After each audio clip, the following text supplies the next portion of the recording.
Welcome back, everyone, to another episode of Expanded. Today we have Elizabeth Enders from the Wellness Process. Welcome. This has been so anticipated. Everyone is so excited. Oh, I'm so happy to be here. I'm so grateful, Jessica, that you came on my podcast. And honestly, I just went on my Instagram story and I was like, guys, this has been a manifestation that I can think of years ago before even having a podcast, walking down the streets in New York City, listening to you and Lacey in my ears and thinking one day I will have manifested enough to go on their podcast. So it's really Wow. a beautiful moment. Oh, it's so cool. It's so wild. I don't have a real awareness, and I'm sure you have this too, of how many people you impact and how many people the TBM work impacts and your work impacts and your voice impacts and all of those things. I'm sure also having Sweats in the City for 10 years, and we'll talk more about that later. But Hmm. it's just so, I'm always still shocked when people come up to me on the street and they're like, oh my God, Jessica. I've had people come up to me who are in the middle of listening to Expanded and they're like, I'm literally listening to your voice right now. I'm like, this is such a surreal moment. This is a weird byproduct of it, but it's so beautiful too. It actually never gets old and it's always surreal. And, I was so used to having people say things like that to me over the years, having done Sweats in the City. And I Mm-hmm. have to say that now that I have a podcast and Mm-hmm. it's so intimate and I'm just really putting myself out there and being vulnerable and speaking from the heart in a very different way. And so when people come up to me and mention that, it makes me emotional. It just it hits a totally different chord. And by the way, oftentimes those people are like, I found to be magnetic through you and it's changing my life. Like it's often in Wow. tandem. It's so cool. It's so cool. I'm obsessed. Okay, so let's go way back. First off, what is your astrology and human design? Because I love this archetype for people. I think it just gives people something to understand and kind of see more of themselves in you. 100%. So I am a projector in human design. I am a Leo sun, Leo rising, Virgo moon.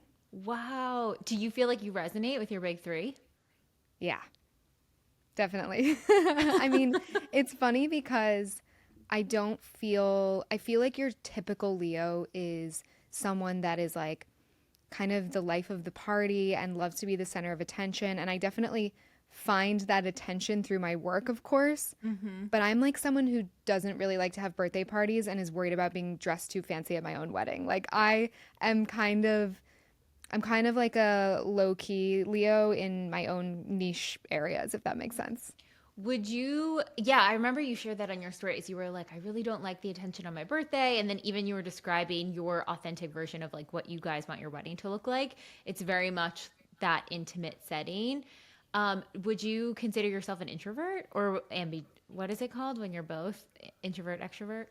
I think I'm definitely an introvert. And I fought Yeah. it for so long, I think it's you want what you can't have, but it's just generally more attractive to be like fun and extroverted, and that's just literally not me.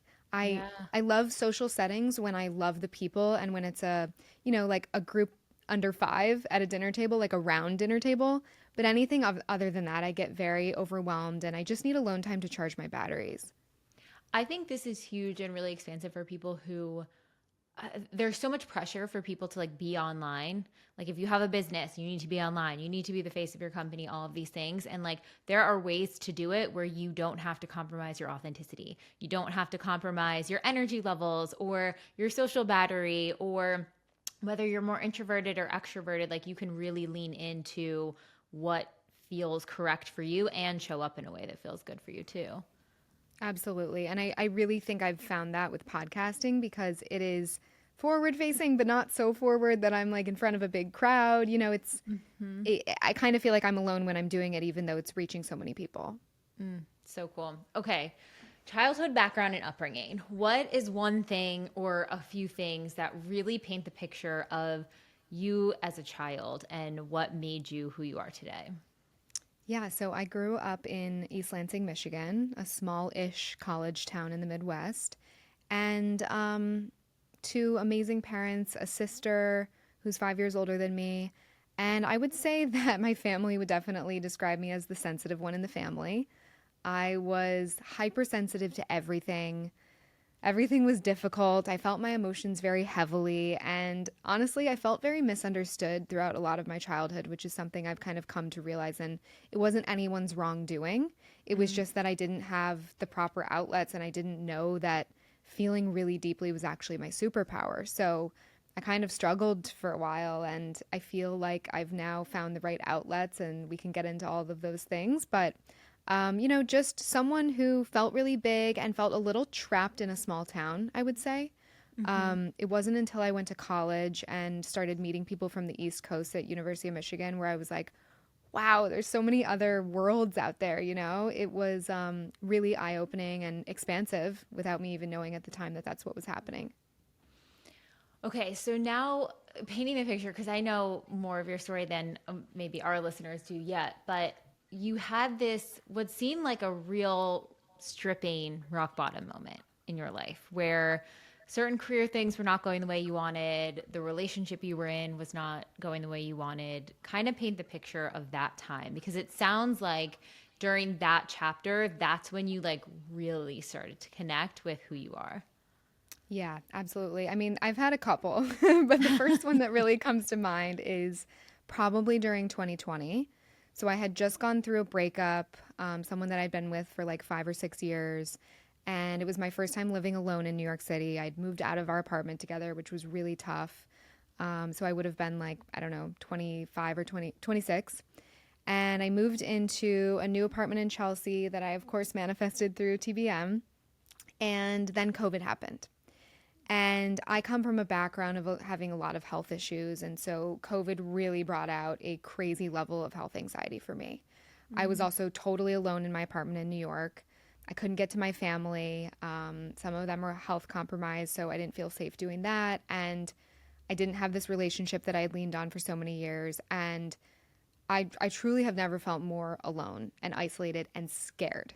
And I think Mm. fear was sort of like the root of everything that then started happening in my body. So I started getting really bad chronic pelvic pain. That was probably my most immense symptom. I had that for about 5 years where it almost felt like I had a UTI every day. Oof. I started getting crazy brain fog and memory loss. I remember being on dates and not being able to remember what these guys were saying like a sentence before, and I was so embarrassed. I Mm. started getting really bad joint pain. I couldn't even do a plank. I was Wow. gaining weight. I didn't look like myself. I look back at those photos and I'm like, I don't know who she was. You know, it's Mm. maybe somebody else wouldn't see that. They probably would, but it's really, you just totally don't feel like yourself. And I Mhm. became obsessed with finding the answer to what was going on with my body. I was like, my whole body is melting down. Like, what is happening? And at that time, also, I had about a year prior quit my job to do Sweats in the City, my Instagram account and blog full time. So I was also in total scarcity and fear financially because I had made Mm. this huge leap to leave my job at Bloomberg and do this Instagram account, full time without any financial backing from anybody.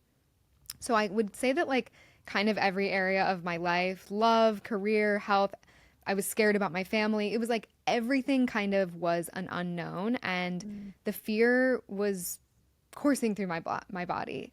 Mm. And so that's kind of like painting the picture of this base of a rock bottom. Do you want me to go into like where Yeah. it went from there? Yeah, one thing I want to pick out of that too is we get a lot of questions around people who are in relationships that they're really unsure about, especially as they start doing that internal work. They discover a new part of themselves, the new authentic version. How did you know it was time to leave that relationship? And you've talked about how, it's one thing if you have someone that cheats or there's a really big infraction or anything like that, but when it's a good relationship and they're a good person, like how do you know when it's right for you? So what were some of those earlier signs and how long prior to you guys ending did you actually like get that ping from the universe? It's hard to say exactly when. I will say that leaving the good relationships, that's actually the hardest kind of breakup. I've had the one where the guy cheats and you can swear him off and talk a bunch of crap with your friends and move on and have everyone be on your team. But when the person is really amazing and you have a best friendship of many, many years and you've lived together, it makes it really hard for both of you to walk away. And I think that one thing I will say is the more inner work you do, and I was doing TBM at the time for sure. That's actually when I started it, when I started to feel like, I don't really know. I felt like both of us kind of didn't know what direction this was going to go. And I was just seeking guidance from anywhere. And I think that the more you start to do that kind of inner work, the DIs, taking really good care of yourself, the more your gut muscle starts to strengthen, where you Mm-hmm. can't do things that are no longer aligned for you. And it just kind of grew stronger and stronger. And I think we just sort of grew apart. And, we reached a mutual decision to part ways. It was really challenging. We maintained a friendship afterwards. And it was definitely a trust fall, right? Especially because it was such a pure, amazing relationship that I'd grown so much in. I met him at a very young age. And so I would just say that getting really quiet, pen to paper, asking your body and your soul exactly what it needs, and just like allowing it to flow. You don't always need a perfect plan. I definitely didn't have one. I left that relationship and was like, okay, I think I have enough money to make it work in my own apartment and do this business on my own. It was very scary. And then when COVID happened and all my brand partnerships started canceling because all of these brands were afraid of, everyone became so fearful. It was like, Yeah. hold on to your money. Yep. And so it was rocky in every way, for sure. I think that's such a good like picture to put yourself into for the listeners, because this year in particular, so many people are going through a stripping process, whether they're voluntarily leaving situations that are no longer aligned because they just like cannot tolerate it anymore, or it's Mm, being pulled away from them. Like that position of like, universe, what the actual fuck do you want from me? Like I'm doing this, what's happening here? This is unknown. Everything feels so scary, but I just want you guys to really like understand this is like the transformation portal. Like this is the beginning of something so incredible on the other side. So if you are in that chapter right now, we are sending you so much love, but you are so not alone in it.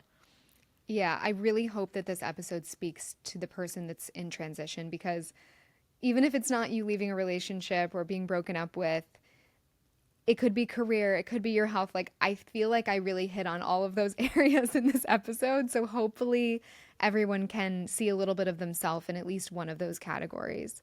I feel Yeah. like everyone is going through it right now. Like, Yeah. is something astrologically causing breakups? Because all of my girlfriends are breaking up. Um, I mean, through the lens of human design, like there is this concept of the new paradigm that's happening in Yes. 2027. And so really it's like ushering us into the new age. And Lacey did a channeling on this, and I've connected with the community on this so much. But I think really the collective question is anything that's not in alignment, that's not in authenticity, that's not for our highest good.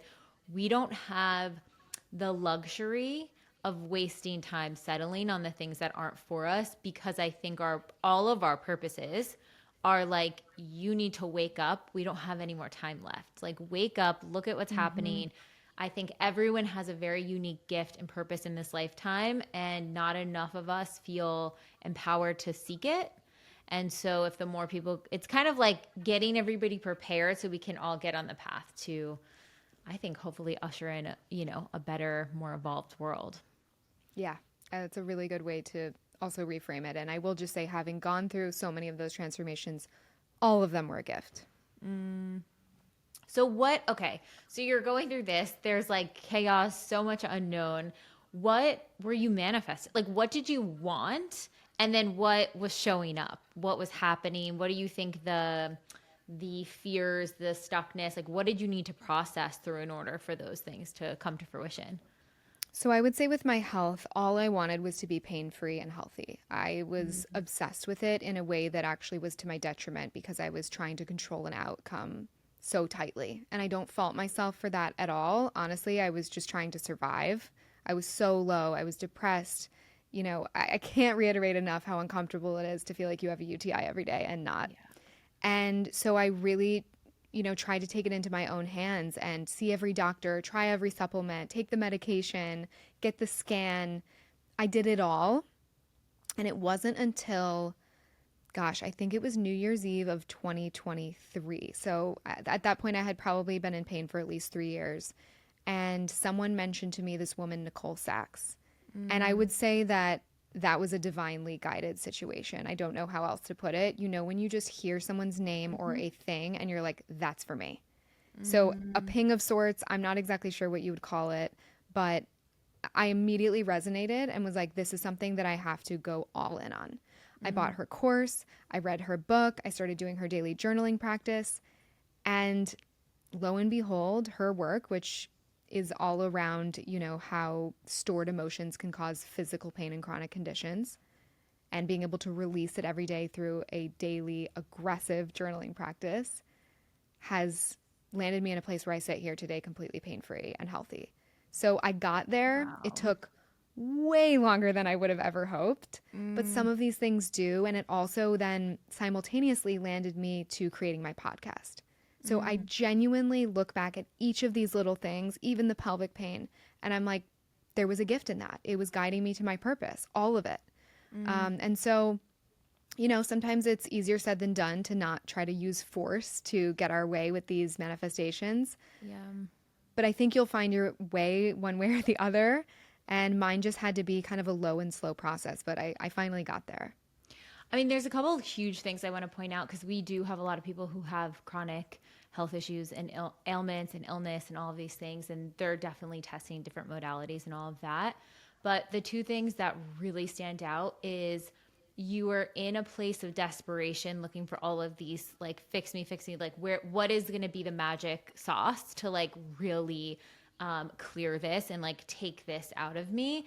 And it wasn't a you manifested the healing by asking for like, okay, universe, like what guide me. You know, so many times we're like, oh, I'll just have to research this. It's we're almost like using our monkey mind so much in the logistics of what's the best thing. Oh, I read the ingredients on this, or this supplement can do this for me. But it's almost in that surrender, like, okay, universe, send me the healer, send me the person, send me the Hmm. medicine, like whatever it is, have it pop out in front of me loud. And so I can't miss it.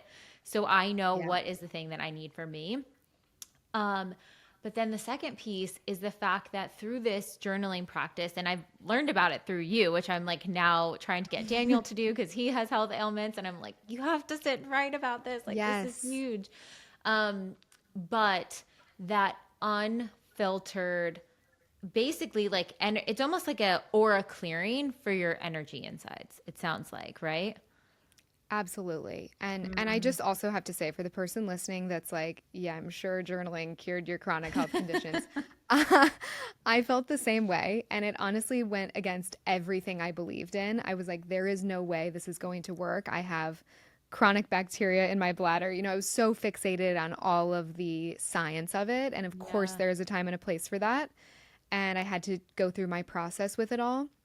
But yes, there is absolutely an energetic clearing. I think that especially women who Mm-hmm. are hypersensitive, who Mm-hmm. carry a lot of emotional weight, who are overachievers, who have picked their bodies apart for 20 plus years, we tend to be the ones that then have the chronic migraines and the vertigo Mm, and the Lyme disease and the mold toxicity. And it's not to say that all of that doesn't exist, but I genuinely believe that when our emotional reservoir starts to overflow, mm-hmm. that's when we get symptoms because it's literally our body screaming out, being like, attention.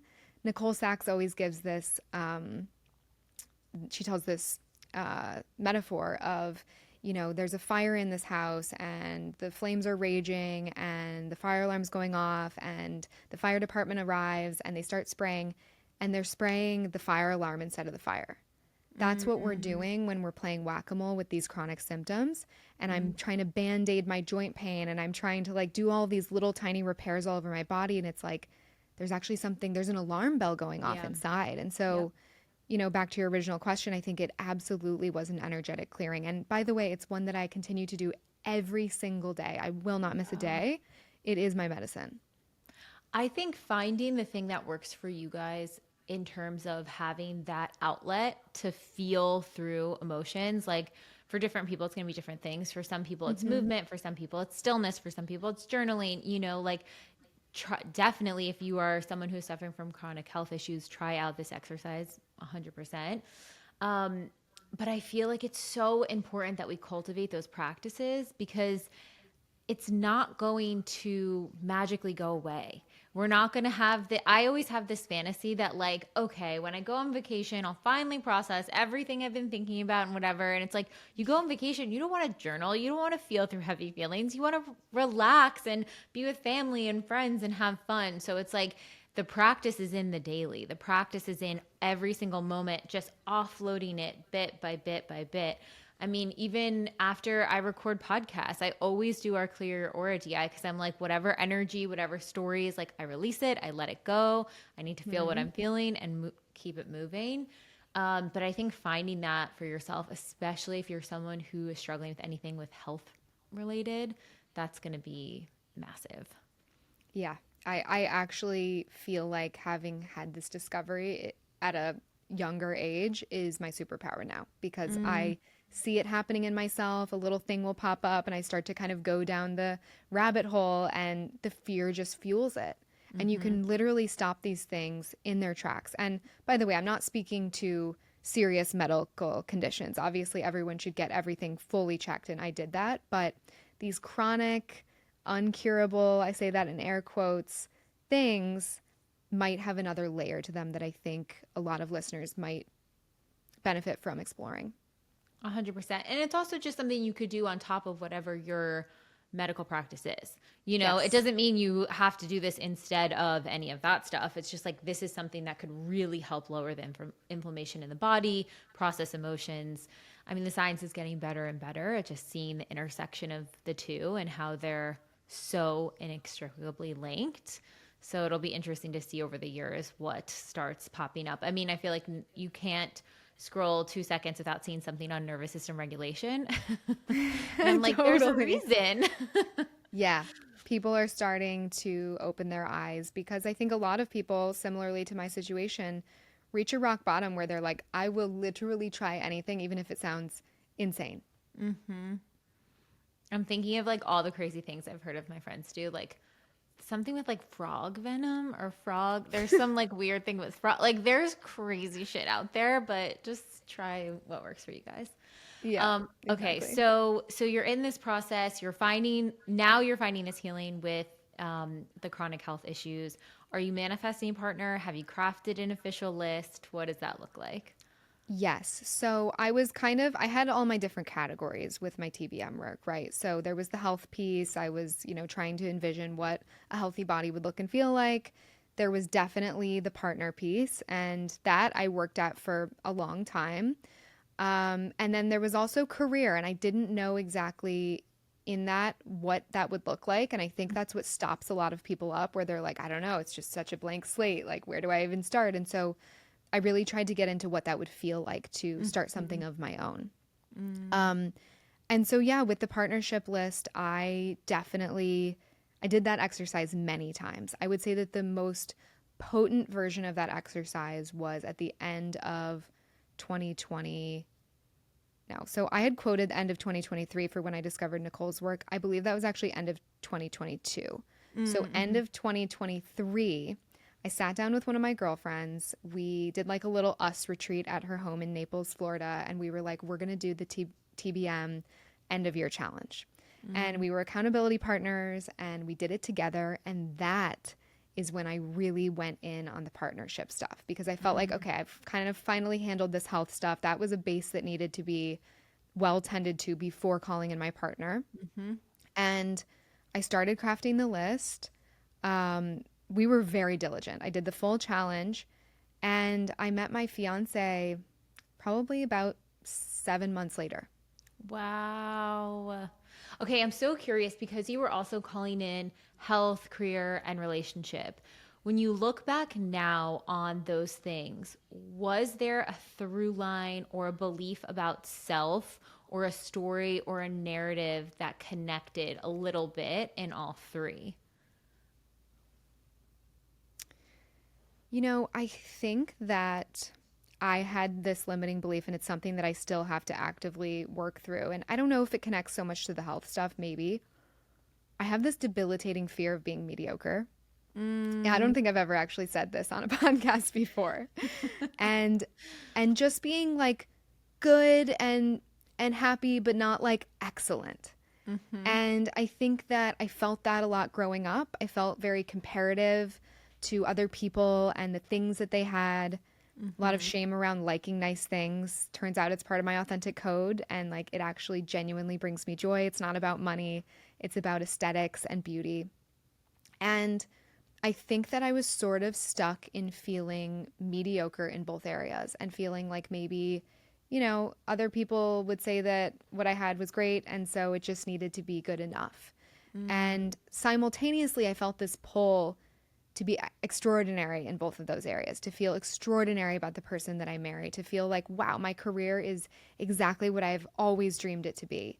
And I think that there was definitely some blockage around both of those things. And while I've definitely figured it out with partnership, which I'm so grateful for, I think the career situation is just getting started, and I'm really excited about that. That is such a powerful block, and I feel like a really common one. I've had a similar one that's like the fear of being average, just like Mm. middle, like good, but not that good. Okay. Exactly. Like, just middle, just like in the middle. Like that, something about that narrative. Because it's not even a fear of like the lower end, because I don't even have a visual point of what that is, but it's just being like not quite impactful. And I haven't really like deeply unpacked it. Now I'm like, shit, Jess, you really should look at that one. Um, but I think that's a really powerful one. I think it can come up in so many different ways. Like, especially if I've seen this come up with people who have big families where they don't stand out Mm. to their parent. Um, I see this with overachievers a lot because I think there's something about, and I don't know if you identify as this, but I definitely did, where I felt like I had to like take care of a lot of things in the home emotionally, Mhm. and just be like the North Star and like the holding the energy for the family and all of the things, especially like, I don't know, 12 years and older, it was me, my mom, my sister. So if my mom was like, "Oh my God, what do we do about this?" I'm like, "Don't worry, mom. I've got a plan. I could figure this out for us. Like, Yeah, let me do this." taking on the So whole load. yeah, 100%. So I think, and that's where it can look so different for different high achievers, but there's something about feeling like if you are at the top of that game or that industry or that thing and it's above average, then it makes you the most safe. It's almost like you have adult authority. It's Mhm. got to be linked to at least for me. I'm like, okay, Yeah, I'm I like think pulling it it's I together in real think time. there's like two parts to it, right? Because part of it is this authentic wanting to be extraordinary in our respective categories, Yeah. and the other part is the overachiever and sort of that like self-critic voice that I don't know, Mm, would I ever be really good enough in my career? It's like, mm. okay, I have to hit this milestone and then the bar just gets raised higher. So I think there's two pieces of work to be done there, and like I said, it's an ongoing process for me for sure. It's so interesting too because that this is such a block that's so internal and you can have the most evidence of it not being true. Like even thinking about, you know, being able to leave your job for your passion, right? For this blog that you guys are creating from Bloomberg into this, even working at Bloomberg, extraordinary. Like so many people would see it in that place, but it's so much of our own internal narrative and lens that we're peppering on all. We're like, yeah, it's good, but it's not good enough. Or yeah, it's this, but it's not, like it's this push and pull between our higher self and the like protective parts that are like, you could keep going. Don't get too comfortable here. Exactly. Okay, so you did wind up manifesting an extraordinary relationship. So how did you go about doing that? What DIs were you leaning on? Any TBM tools that you sort of like made your own and did it in your own way? What was the process of that coming into fruition? Yes. Okay. So I will say, like I said, the challenge was a really big one. I really committed to that and then continuing to do the DIs after the challenge. I really love the safe space one. Is it called safe space? Safety eye, Safety? yeah. Yeah. Safety eye is amazing. I think that also this required for me aligned action, which was going through the breakup.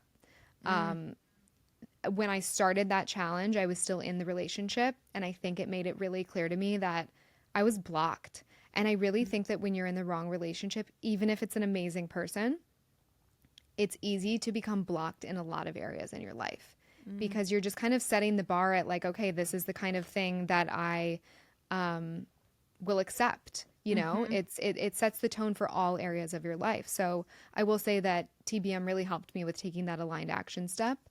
And then once I did, it like really freed up the space and time for me to continue to do the work in my own physical space, my own apartment that I then manifested through my list, you know, down to like the exact couple of streets in Chelsea that I wanted to be on, and having a washer dryer and having floor to ceiling windows and being under a certain price for rent. I think I was like $25 under that price. Wow. So you know, it wasn't necessarily one specific thing. I think consistency was very important to me, and having an accountability partner that did all of it with me, so that I could really stay on it. Because doing it just every so often and then being like, oh, I'm not really seeing results, like that's not enough. Mm-hmm. It's so true. And you have to see the work play out in your day to day. You know, like after you craft the list, which I'm curious, I want to see what your list was for your partner, or any parts of your list that you're comfortable sharing. Of course. But once we have that in motion, it's like clocking how everything is so connected. You know, if our self worth is the basis for what we're manifesting, what we're calling in, it doesn't matter what category it's in. How are you getting pushed against that in everyday moments? You know, how are you compromising your self worth? How are you not honoring yourself? How are you not respecting yourself? And I think so many times with partnership, there is such a longing for life to be complete once the partner arrives. I'm not good enough until then. I can't really settle. I can't really enjoy my life. I'm not going to do those things until I have the partner. And it's like the opposite needs to be true. You need to be living your life for you, full stop, doing what you want, celebrating yourself, going out with your girlfriends, like having the vacations as if the partner was there, you know, like that is the energy of when, and obviously it's divine timing with the other person as well. But I just see so many people who are manifesting partners and then they're not living their life. They're still like this. They're like, I think I am, but they're still that, you know what it is? I was talking to a friend about this other day. I'm curious if you had this. She's like, I'm living my life, but not too comfortable in being her full self, because there was a fear that if she did, she would like communicate to the universe that she's all good by herself and she doesn't need anyone. Like if she was too Mm. happy with herself, that meant don't send a partner through because you're so content with I yourself. feel like that's just resistance to the work. Mm-hmm. It's like it's Mm-hmm. your body and your mind trying to keep you comfortable, which ends up kind of being like staying in the discomfort of your present moment, right? Mm-hmm. And I will say, like, especially for people that are listening who are single or dating, and I don't want to act like I did this whole thing perfectly. I think dating is really an energetics game, Mm-hmm. and I went through two different periods of two different approaches, and one landed me with my fiance, and the other had me sitting on the couch watching TV shows, distracted, swiping on apps, and feeling like I needed a hit of dopamine from getting a guy to like me, or going on a date with someone who was a love bomber. Like, I went through both stages of that. Mm-hmm. And, you know, in the beginning, I was really like excited about dating, and I wanted to go out and I wanted to get attention. And I was kind of doing it to fill a void and stay really busy and keep myself distracted, right? And then once I burnt out from that, I was like, okay, I need to take some me time. I scheduled a whole summer of travel with one of my best girlfriends in Spain.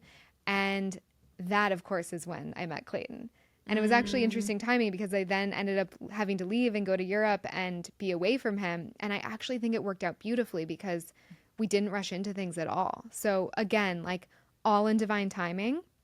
But when I was in that state of urgency and needing to find the one, and, you know, just sort of dating from a little bit of a toxic energy. And I think if we really tune in, the listener can probably tell whether they're doing that or not. I mean, that's also how you manifested the health clearing too. It was going Exactly. from that desperation, oh my gosh, I have to find all the things, I have to date all the people, I have to swipe in the app, so I have to find the healing condition, to, okay, let me take a pause, connect back to me. What do I need? What do I want? What will bring me joy? And then it just magnetizes. Mm-hmm. Okay, Exactly. so what was on your list? So, okay, let's bring it up. Are we talking partnership or everything? Whatever you feel comfortable sharing. Okay, so you know what I actually have? I'll give you a couple from partnership and then I can take you through my actual um this is funny. Oh, I haven't read this in a long time. Okay, so I have my TBM list in my phone where I can go through like mini manifestations and things that I've checked off, and this is like my partnership lists that I'll just skim through. My future partner has brown, thick hair with little waves in the back. Clayton has that. Oh my God. Okay. Is well cultured, may speak another language, or be from another country. Well cultured. Wants to get married and be a dad. And with him for the first time ever, I want it too. I had never really felt passionate about having kids before I met him. He has effortless style. Clayton has better taste than I do. He doesn't care about what other people think, and that quality rubs off on me. He's not in the scene but knows all the spots. He has a really great quality group of friends and their wives. He's 35 to 42 years old. Clayton was 41 when I met him. His apartment taste and style is incredible and makes me want to build a dream home together. He's trustworthy, super present, mega intelligent, passionate about work. His family rocks. I'm just skimming. We travel to incredible places I've never been together. He gets it. We laugh so much. He's not jealous. He treats me like his queen. He's patient with my mental health and introvertedness. He takes great care of himself. He doesn't do drugs. I feel so safe and protected with him. He's amazing with my friends. I'm very attracted to him. He loves having quality time with me. He's not defensive. I mean, the list goes on, but you guys get the point. Wow. I mean, this is from what I know of him on the internet. This is him to a T. Like, Total. And guys, I wrote this list January 15th, 2024. I called him in 6 months later. wow. What's really striking about your list too, it's like very poetic. It's like I love how it feels like a journal entry of like a letter to future you, like, hey, this is what he's gonna be like. I've already experienced it. I'm just like letting you know what it is. And I love almost like a storytelling ability to it.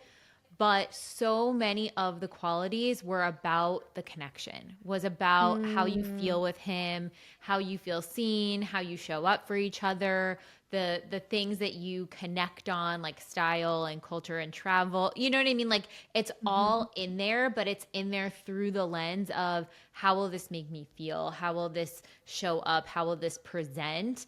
And feels like also a reflection of someone who really understands their needs.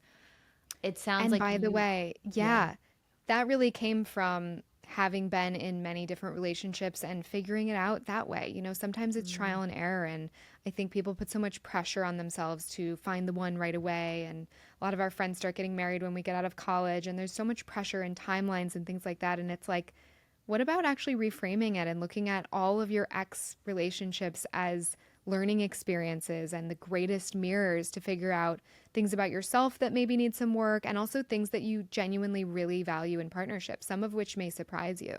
mm. So good. So good. So how did you, what was the first meeting? Like, did you know right away? How long did this progress? What did that story look like? So I actually knew Clayton before we met. We knew of each other. We had like met in passing years prior. And one of our mutual friends had said to me, "You're going to marry Clayton." She was like, "I'm going to call this now." She was good friends with him and she's like, "This is your person." And I was like, "Great, like put us in the same room." So we run into him. I'm actually out with this friend at dinner and we run into him. We were at a restaurant and he came over to our table and chatted with us. And I was immediately, and I am not someone that's like this. I'm not the girl that goes on dates and comes home and is like, "Oh my God, I think he's the one." I never say that. And I was like, "That's my husband." I just felt an energy. I looked at him across the table and I was like, yes to literally all of that. And I went home that night. You know, we just had this conversation at the table. That was it. I went home and I could not sleep. And I'm a great sleeper. And I was just so excited. And I felt so much adrenaline, not in like a toxic butterfly way, but in like Yeah. a, oh my God, I feel something very different than I've ever felt. 2 days later, I go to review a Pilates class that I've never been to before in New York that my assistant set up. It's a Monday morning at 8. And I walk into this random studio. Not random, it's an amazing instructor, but I had just never been there before.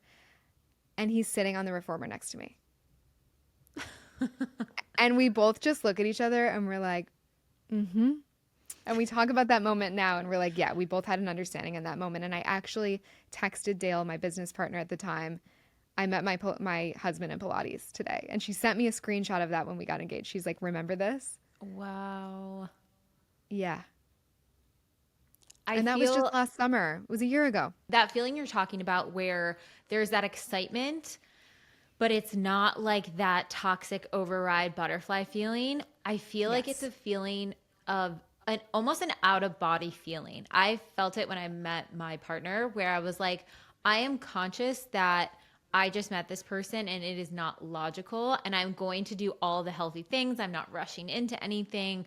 But there's just this weird knowing that I'm like, I feel like I'm going to marry this person. Like, I don't know what it is. It just is like, it just like makes sense. I don't even know how to describe it. Like, it's just like a very grounded kind of like, this is correct for you type of feeling. Yeah, it's safety and excitement at the same time in like the most beautiful way. I also think it's extremely expensive for people who are in relationships who are in their 30s or their 40s and they're like, "Oh my God, I feel stuck. Like, how am I supposed to end the relationship, start over? It's going to be so long." I've talked to so many girlfriends where they're like, "Well, if we break up, then, I'll be single for a year and then I'll date someone and then we won't get engaged for another year. And then, when am I going to have kids? And like, how can this happen in my timeline?" And I totally get it, especially as women. It's really challenging, especially if you want kids.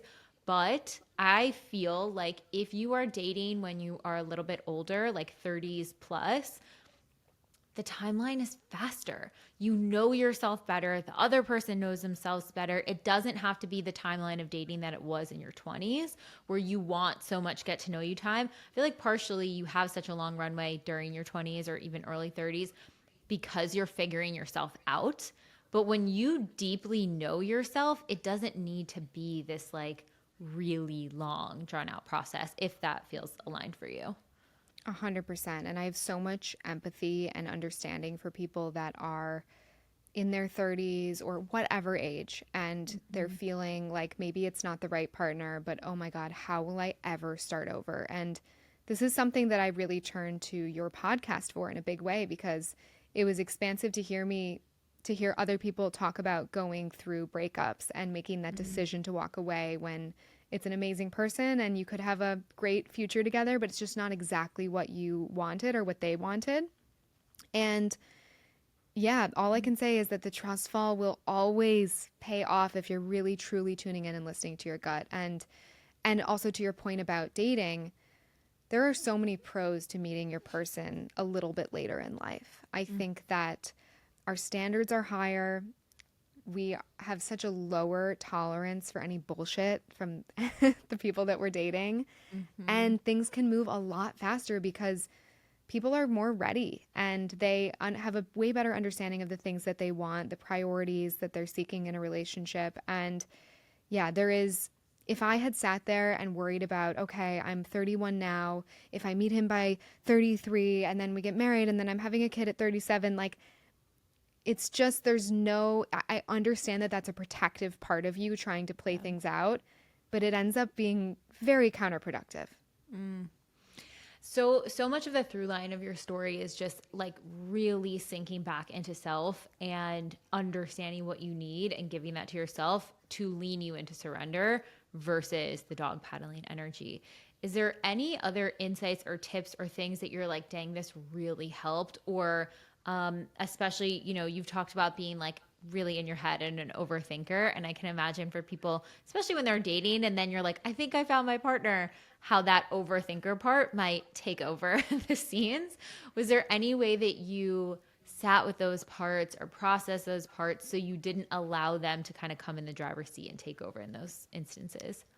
Yeah, I mean, I definitely identify as an overthinker, and it's still something that I deal with every day. I think that the nervous system regulation piece is really important. I have my daily non negotiable handful, it doesn't have to be a bunch of habits that I come back to every day because they keep me regulated, not overwhelmed, and I just overthink and catastrophize less. So for me, that's a daily effort. I know that for a lot of people, it doesn't have to be that way, bless, but for me, it requires all hands on deck. And so I have to set myself up for success to not spiral and overthink every day. To me, that looks like not sleeping with my phone in the bedroom, keeping it in the kitchen so that I'm not looking at it before bed and like programming my sleep situation via other people's lives on social media. It involves waking up and not looking at the phone again. I sleep with an alarm clock next to my bed and literally rolling out of my bed and onto my meditation cushion without doing anything in between and turning on something like a DI or any kind of meditation that feels good for you and starting your day that way by taking care of you first and just allowing yourself to have some control over the programming, right? Like I think so many of us are like, "Oh, I'm not a morning person." And it's like, are you not a morning person or are you just not setting yourself up for success? If the problem is that you're not working out in the morning, set your workout clothes out next to your bed so you have no excuses. I think that there are so many little micro habits that we can do to set ourselves up for success and know yourself, right? Like I know my mental health baseline can be a little shaky. And so every day it has to be an active effort. And I've just grown to be okay with that because the result has been amazing. I think we hear so many of those morning habits or things to do of how to take your power back. But figuring out what that stack is for you of like, okay, I know these things. There's a million things I could do, and let me test them. But these are the things that move the needle the most, and really prioritizing them, trying to stay as consistent as possible is communicating high self-worth. It's saying, I figured out what I need. I'm going to Yes. meet my needs. I'm going to have respect for myself because I know that I'm the priority in this situation. Do you know how incredibly magnetic that is to have that ritual with self? It's also, it becomes the undertone to everything that you do. Even the way that I move my body now is out of self respect. It's because I love my body so much that it deserves to be mobile and taken care of and toned and feel and look amazing. Like today, I had a very small window to make myself like a brunch between recordings. And it was a beautiful, delicious, gluten free sourdough bagel. I don't know if you've had Need Love Bakery, they're amazing. And two farm fresh eggs with a bunch of veggies and some feta cheese. And it's like just, and that might not be for everyone, but pouring that self respect and love and little ritual into something that could be so minor, it has like such a greater signal to your body and your mind than I think we even realize. 1,000%. With our last money challenge, we had everyone going on abundance walks where they just like take a walk for themselves. They can put on a DI, they can listen to music, whatever it is, get out, see the abundance around you, the abundance in a flower, in the tree, or whatever. And it was like the most widely taken in activation we had ever done. We have gotten so many tags of people doing that. And I'm like, guys, this is programming yourself for self-worth, for self-respect, that you deserve that time to witness the beauty in the world around you, you know, to really look at that flower or that tree or that sunset. Like there's such little ways that we can be working on rewiring to higher self-worth, higher self-respect, confidence, all of that. It starts with how we connect with us. So it's so huge. And now I'm like, okay, I have to get my phone out of the bedroom. I have the alarm clock and I still have my phone in the room. Jessica, I'm shocked. I am so bad with it. Like I have it on the other side of the room, but I pick it up and I try as hard as I can. I don't go on social, but Slack is my Yeah. nemesis because I'm like, the team Okay. needs me. You know what's helpful for this? It was an investment, but I actually bought a small iPad that has no email, no iMessage, nothing. And that way I can just pull up DIs and meditations in the morning without having to use my phone. Because everyone's like, well, how are you doing it if you're not looking at your phone? And I'm like, I actually have a solve for that. Wow. Okay, this is good. This is Aligned good. action. Buy yourself the mini iPad, you know? The other thing too, now that I'm thinking about it, you can download the DIs to be offline. So the night before, I could pick a Mm, DI, make it offline, and keep my phone on airplane mode. yes. Yeah, I know. I know it's going to make a big difference. It's like one of those things, it's like the little nagging habit that's like you've gotten the ping so many times to do it.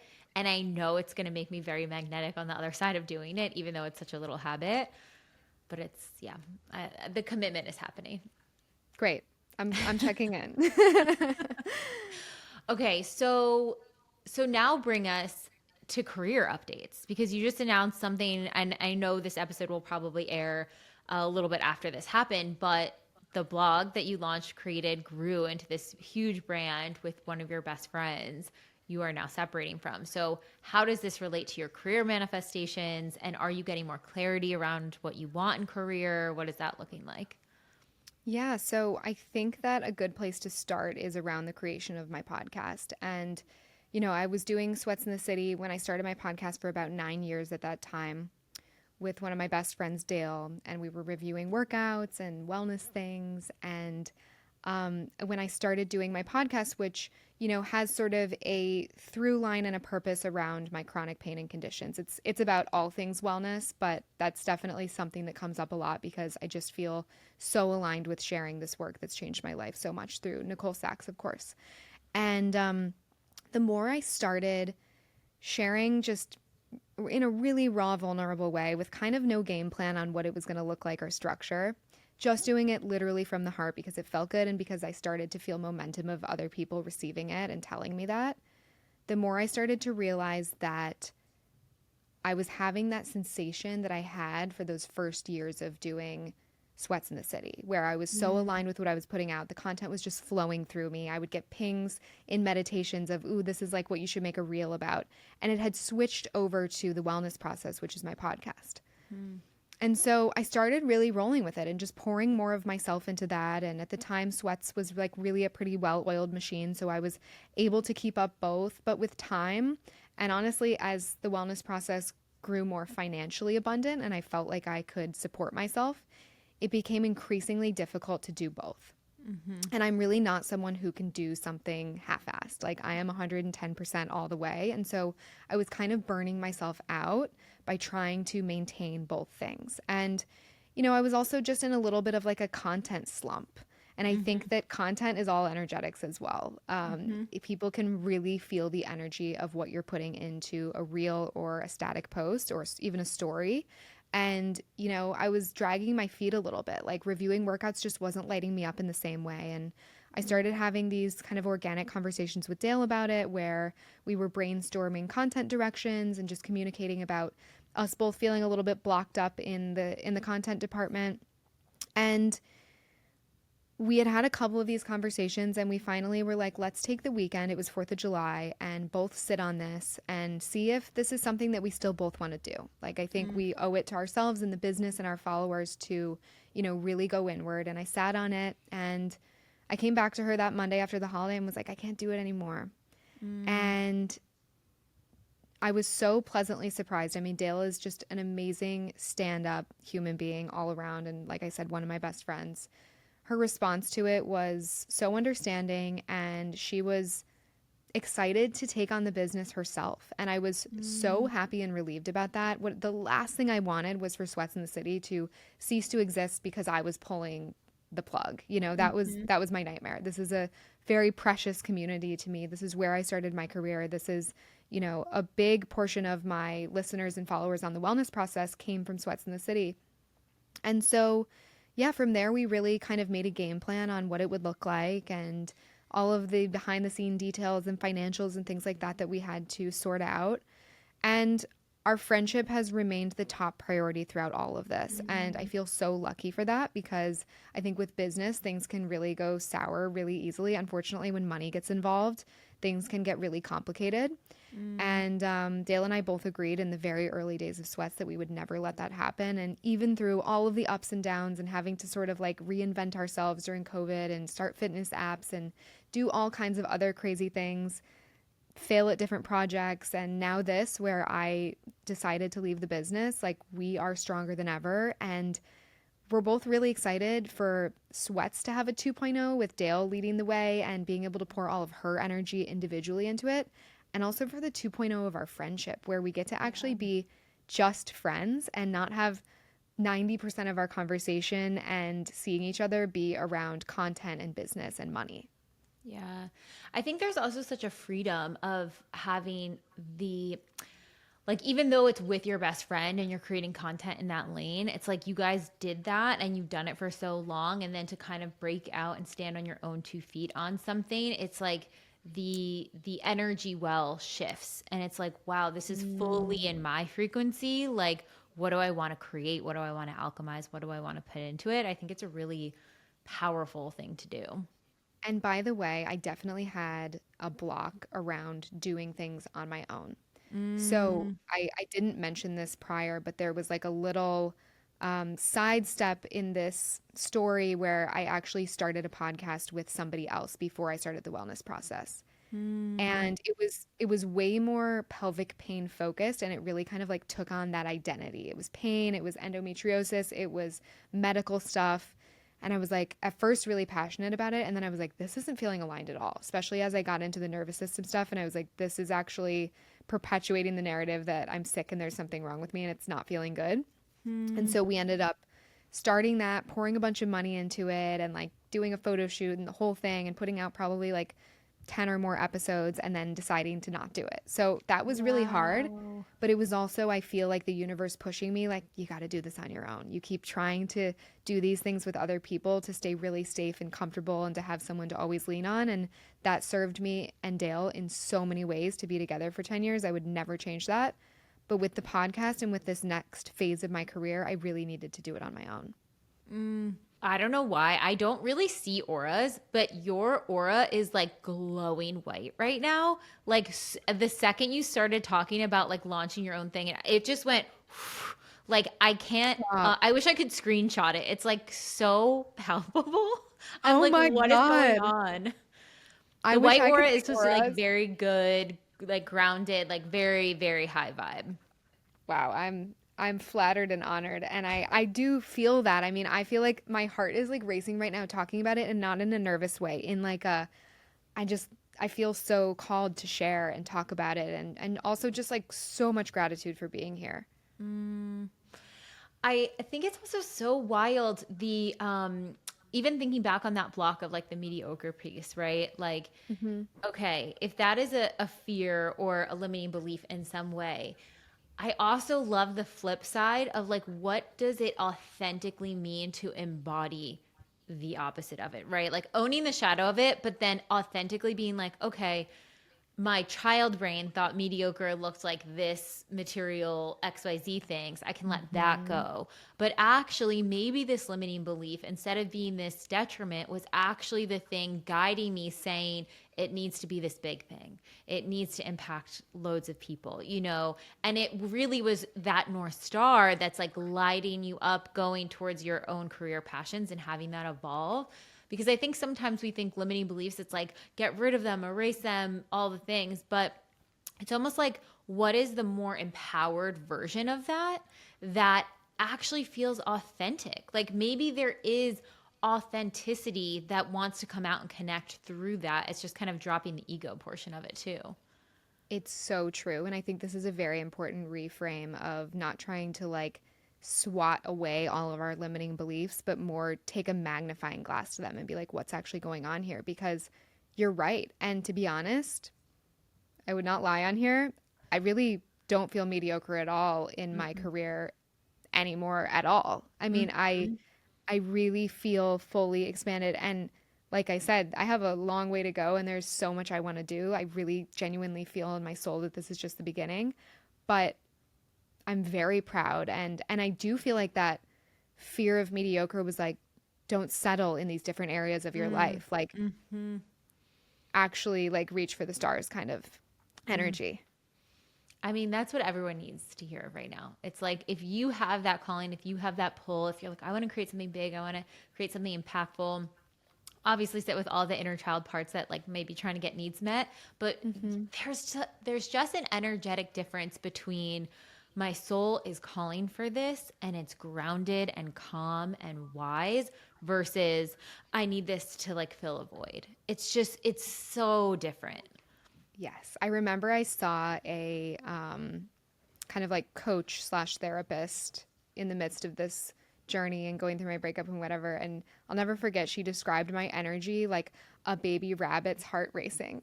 She was like, Mm. you're sitting on here and it's like a little rabbit whose heart is like beating out of its chest. And it's so true. That was the energy that I was embodying and that was painting my reality of desperation to heal, to find the person, to figure the career out. Um, and it's not the vibe. Mm. But you put in the work to get back to alignment. And that's the other thing that is just so clear with you. Like, even just listening to your podcast and following you online, like, your level of connection to self and alignment is so strong right now. Like, it is so palpable. And I feel like from that state, literally anything is possible. So it's like, it's not even any external thing. It's like back to those practices. What do I need? What can support me? And then you don't have to worry about how everything unfolds. It will just unfold. You will know. It will be clear.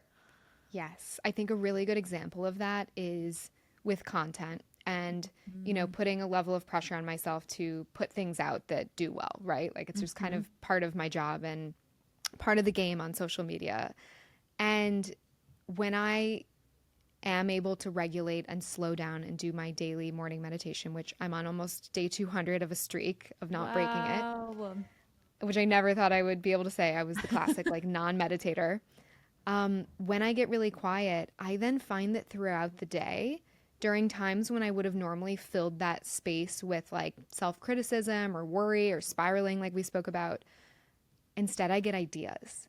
And like they're Mm. so strong that I have to keep a journal next to my meditation cushion, or sometimes I have to pull out my notes app when I'm in a workout because these ideas come to me in such a different way. So there Wow. really is something to be said about slowing down isn't going to put you behind.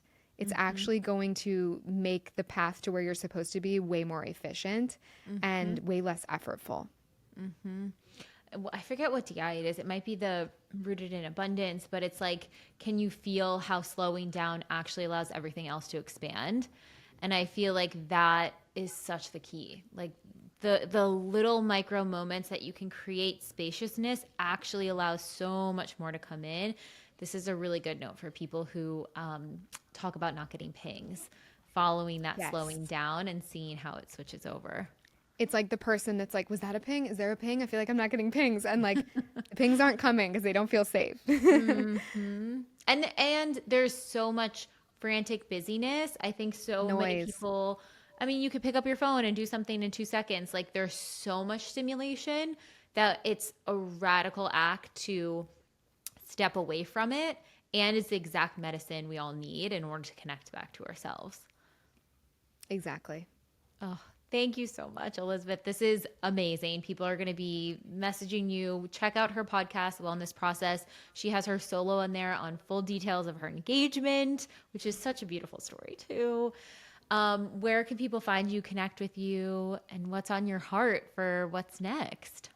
Well, thank you so much, Jessica. Like I said, such an honor to come on and truly one of my top manifestations. So thank you for bringing that to reality. People can listen to the Wellness Process podcast anywhere you listen to podcasts.